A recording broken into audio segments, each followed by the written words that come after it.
I'm making some spaghetti and meatballs, so I need some fresh basil.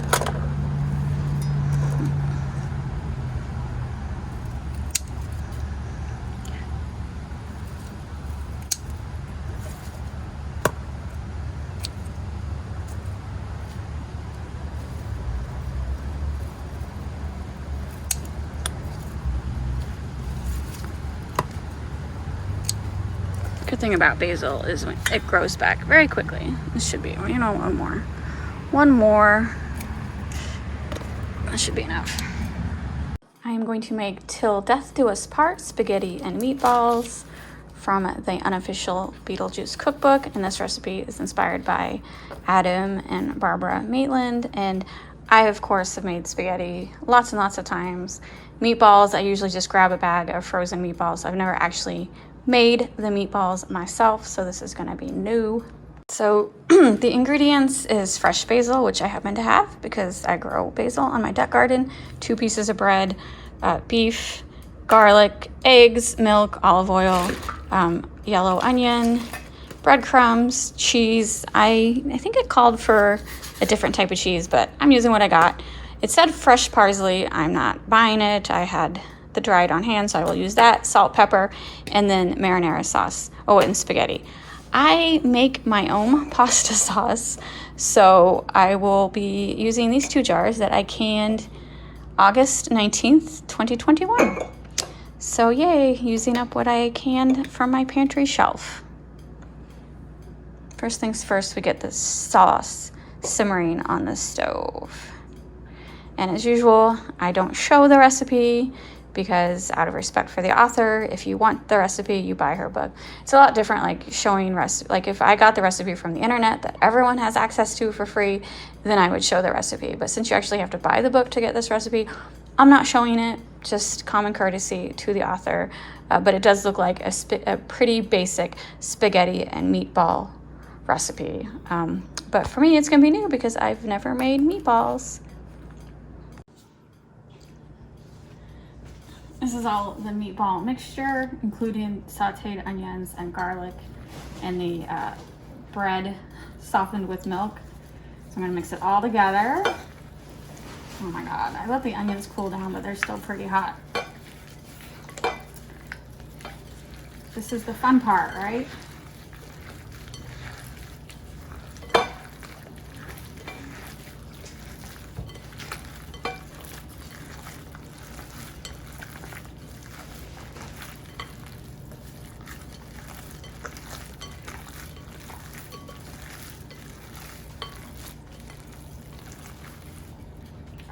Gloves are falling off.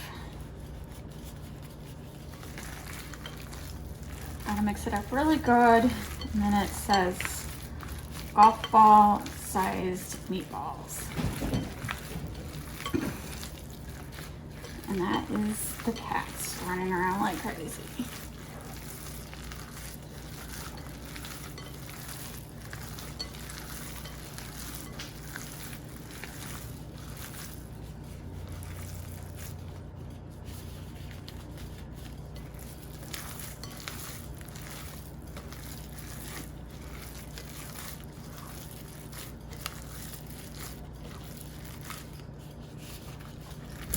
I need tighter gloves. These are just gloves I got on clearance.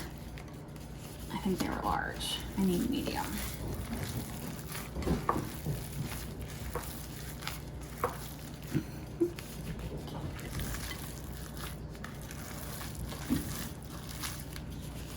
Oh my God, these gloves really are bugging me. Okay, so now I don't remember what a golf ball. Is this a golf ball?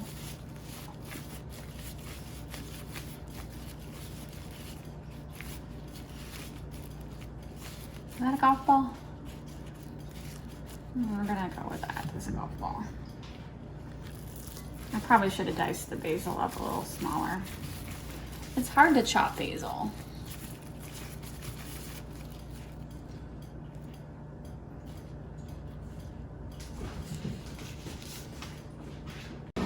All right, here are the meatballs. I'm not feeling good. I feel like they're gonna fall apart, but we'll see. Now I gotta fry them.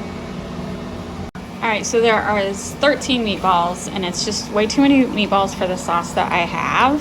And so I'm gonna freeze half of them, and then put 7 in the sauce right now. I'm just letting it a little bit of the oil drain off, and then I will cook them the rest away in the sauce. They're still pink in the middle because they're thick meatballs, but they will be cooking in the sauce while I get the pasta boiling. So they didn't fall apart. I was surprised. But yeah, I cooked them, like I fried them on the stove. Not my preferred method, but that's what the recipe said.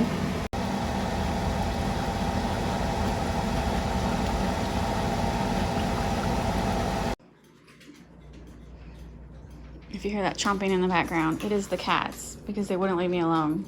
So they get an hour early dinner. They are super loud. I hope I'm not that loud eating. So it looks pretty good. Nothing like the picture because I did not cut up my spaghetti. I prefer to leave it in the long noodle form. All right, I'm gonna try the meatball first. Oh, it's cooked all the way through. I was worried because I made them a lot bigger than golf size that the recipe recommended. They're good. You like the meatball? Mm-hmm. They're good. That was pretty good.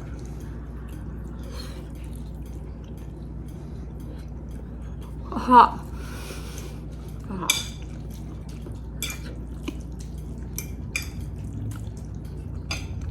Robert makes meatballs, but he doesn't fry them.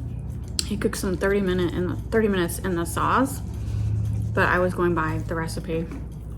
I don't really like frying them because I just felt like they were greasy. And so even though I put them on a towel to drain the grease, there was still like a layer of grease on top of the pasta sauce. So I didn't know. I think your method of boiling it in the sauce is a lot better than frying it. But I like it. I like it. These are good though.